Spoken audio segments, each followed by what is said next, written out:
And so I got a letter from Felicia. Let me begin with that. She wrote me a very long letter. She's very passionate about the directed energy weapons issue and wanted me to focus more on that. So I will.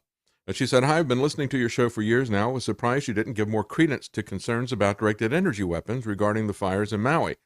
You seem so quick to dismiss it. There was a report that I saw on video where a resident was saying frantically that she saw fire coming up out of the ground. There was also a report that showed residents tried to use hoses to put out the fires, and the water had been shut off. Well, now those are two separate issues. And if you have down power lines that are causing the fire, you would see the fire coming up out of the ground. Let me just insert that there. And the fact that the water has been shut off, they kept the electricity flowing, and they shut off the water.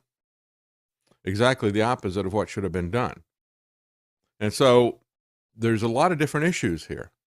And I've tried to focus more on the criminal neglect or the malicious criminal acts, depending on how you want to see this. Either way, we should focus on punishing and removing these people who were in charge, number one. Number two, we've got to protect people's property.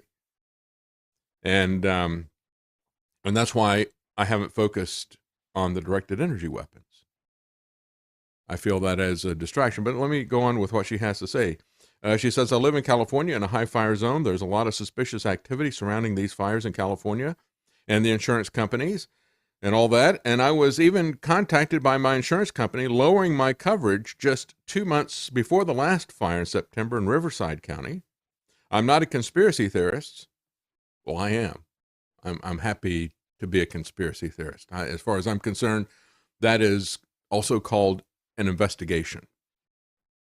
If you investigate what these people are saying, if you question authority, that's what they call a conspiracy theorist. And so I'm proud to be a conspiracy theorist by their label. You know, they use those labels. I don't like taking their labels, but I don't run from that either. It's not going to intimidate me. They charge everybody with everything, as I've said. Everything is a conspiracy.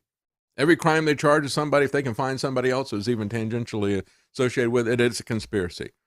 And so as far as I'm concerned, this Maui fire is a conspiracy. You got a lot of people who obviously knew about this, did nothing about it, did all of the exactly wrong things. So again, as I said, whether this is negligence or malicious acts, the conspiracy, in a sense.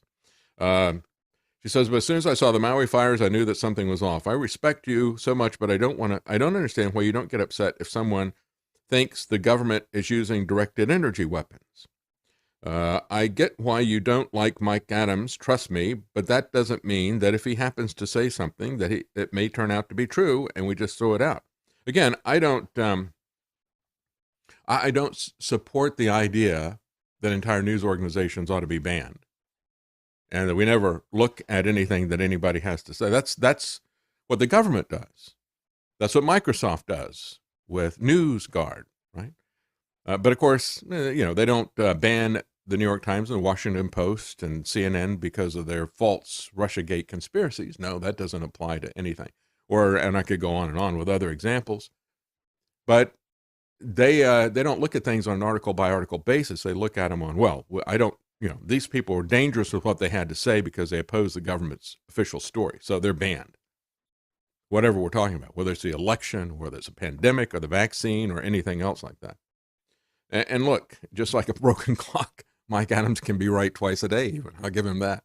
My concern with Mike Adams, my concern with Stu Peters and with InfoWars in general, is they become tabloid wars. They always seize on the most sensational aspect of the story. And that can keep us from seeing what is really happening. And they focus on something, they make extraordinary claims, and they don't have the evidence. And we've seen this happening with 2020, the election, the pandemic, all these other things. Oh, yeah, we got to, still focus on Wuhan, the lab in Wuhan. Let's not focus on what Trump did. Let's not focus on what Biden did. Let's focus on the lab. And oh, by the way, we don't have to shut down any other labs that are doing gain of function stuff. We won't talk about gain of function in general. We'll talk about Wuhan and China and Fauci because that's our political agenda. We want to demonize Fauci, demonize China, so let's talk about the lab. And in the spring of 2020, they wanted to scare you to death, so they talked about the lab. Turns out it wasn't a problem that time. But they don't want to shut down any of these gain of function labs. And that is a big problem. And that is a big warning as to what's going on with this. So again, we want to focus, don't we, on the truth, the whole truth, and nothing but the truth. So if we narrowly focus on directed energy weapons, is that a problem? I think it is.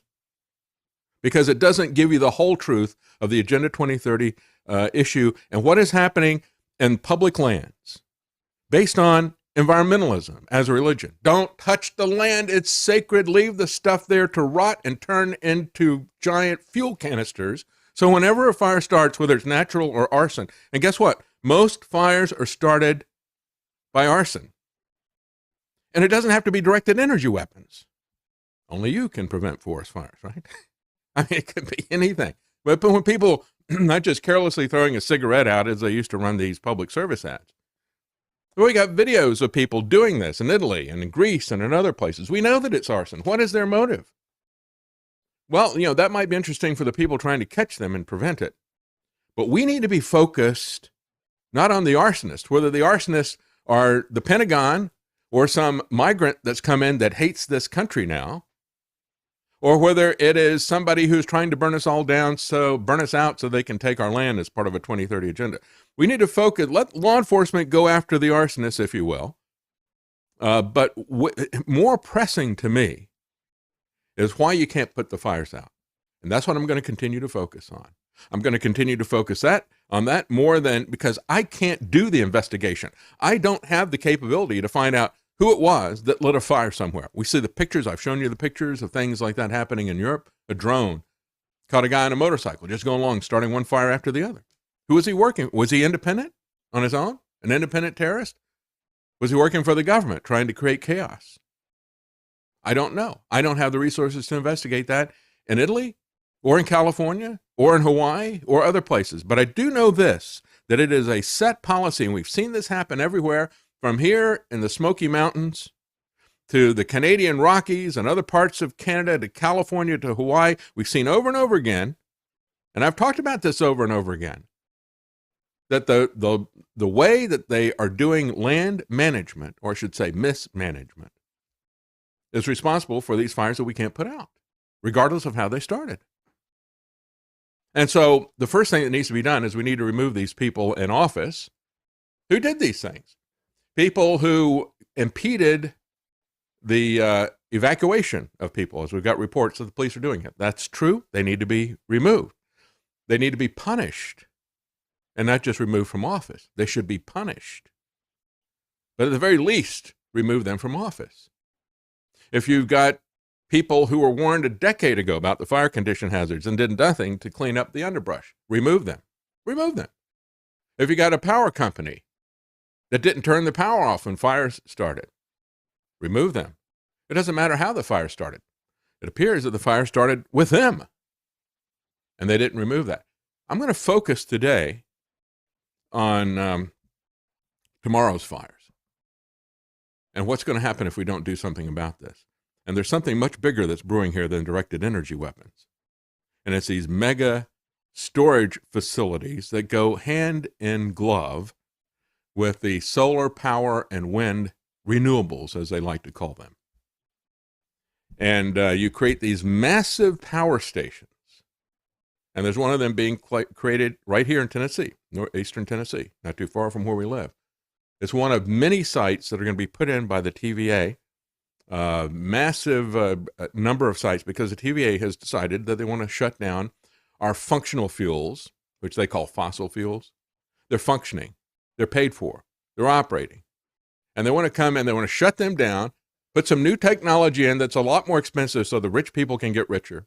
And then you got to buy batteries, which are sold by the world's richest man, Elon Musk, the Tesla batteries. And these massive battery stations that are going to be storing this intermittent power from the solar and wind generators are a gigantic fire hazard. And it's not just here in Tennessee. We've had fires in California. We've had fires in New York. We've had fires in the EU.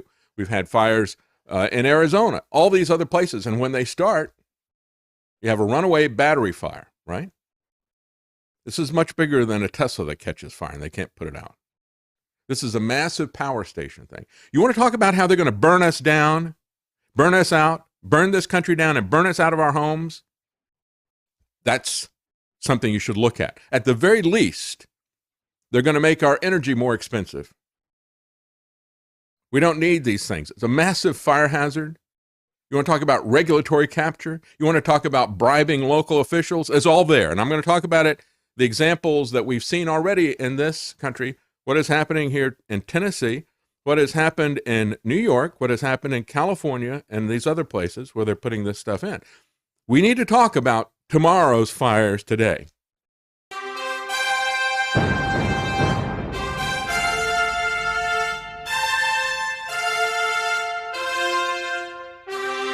The common man.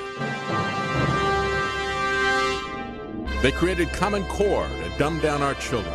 They created Common Pass to track and control us. Their Commons Project to make sure the commoners own nothing. And the communist future.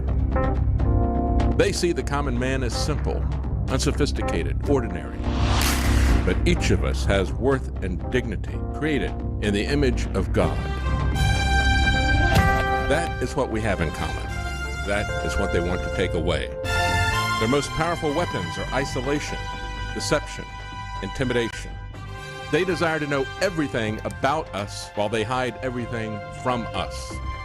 It's time to turn that around and expose what they want to hide. Please share the information and links you'll find at davidknightshow.com. Thank you for listening. Thank you for sharing.